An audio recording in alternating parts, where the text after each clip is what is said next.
जय सीताराम, हर हर महादेव। प्यारे दर्शकों, स्वागत है आपका अपना चैनल श्यामृतम पर। आज हम सभी जिस विषय पर चर्चा करेंगे वह विषय है हम सभी का कि सफला एकादशी कितने तारीख को पड़ रही है और सफला एकादशी के जो नियम हैं वह कौन से हैं। एकादशी को हमें शयन कहाँ करना चाहिए, एकादशी को किस देवता का पूजन करना चाहिए, एकादशी व्रत रहने के जो लाभ हैं वह कैसे हैं, एकादशी व्रत रहने के बाद हमें कौन से अन्न को या कौन से फल को ग्रहण करना चाहिए, एकादशी में किस देवता का पूजन कर उस देवता के फल को प्राप्त करना चाहिए, एकादशी में आप कौन कौन से फलहारों को कर सकते हैं या कौन कौन से अन्न को ग्रहण कर सकते हैं, या भगवान को किस तरह आप स्नान ध्यान पूजन इत्यादि करा सकते हैं। इसी विषय पर आज हम सभी चर्चा करेंगे।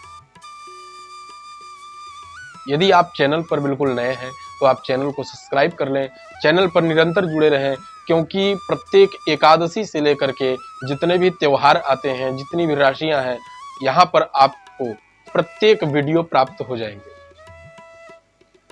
प्यारे दर्शकों, अब हम सभी विषय पर चर्चा करते हैं कि सफला एकादशी कितने तारीख को है।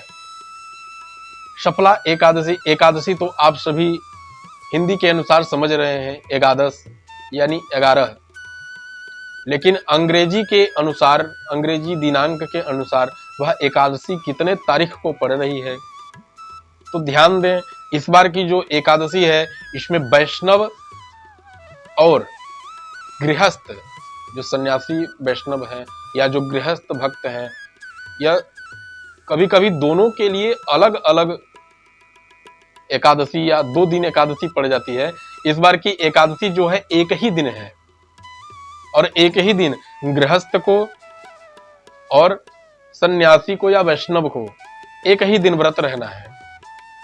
यह शंका बिल्कुल मन से हटा दें कि आप इस बार की एकादशी अलग अलग दिवस रहना है।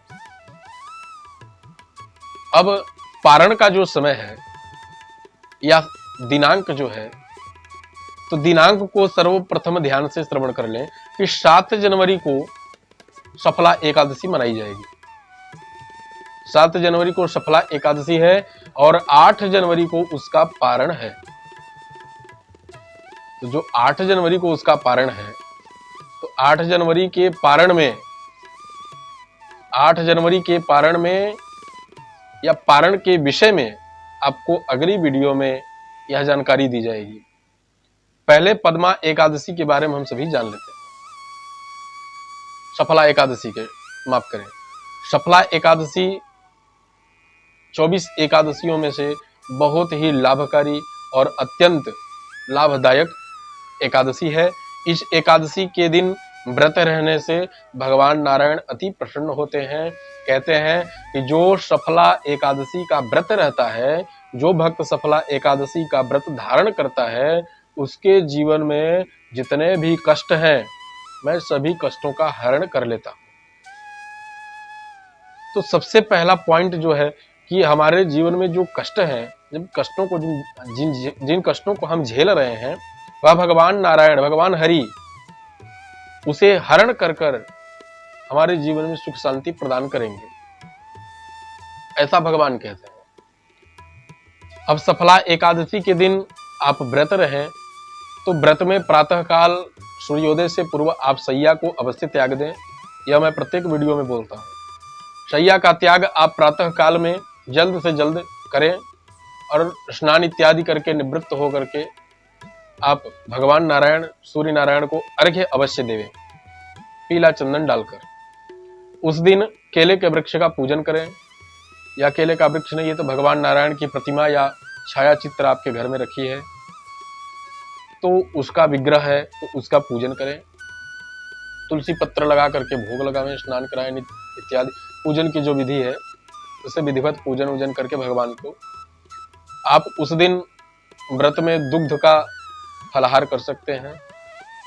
गैया का, ध्यान दें, गैया का दुग्ध होना चाहिए, भैंस का नहीं। और मूंगफली यानी बादाम, काजू, किशमिश, इन चीजों को भी आप ग्रहण कर सकते हैं। केले का सेवन ना करें, क्योंकि भगवान नारायण का जो प्रतिरूप माना जाता है वो केले का स्तंभ यानी केले का वृक्ष, और उस दिन व्रत रहने के कारण आप केले का सेवन ना करें, या जो लोग बृहस्पति का व्रत रहते हैं वो लोग भी केले का सेवन ना करें, तो उनके लिए ज्यादा लाभकारी होगा। अब सफला एकादशी के दिन इन चीजों का आप फलाहार करें। सायंकालीन अगर हो सके तो बेसन का लड्डू या बेसन का हलवा बना करके भगवान को तुलसी दल डालकर पहले भोग अर्पण कर दें।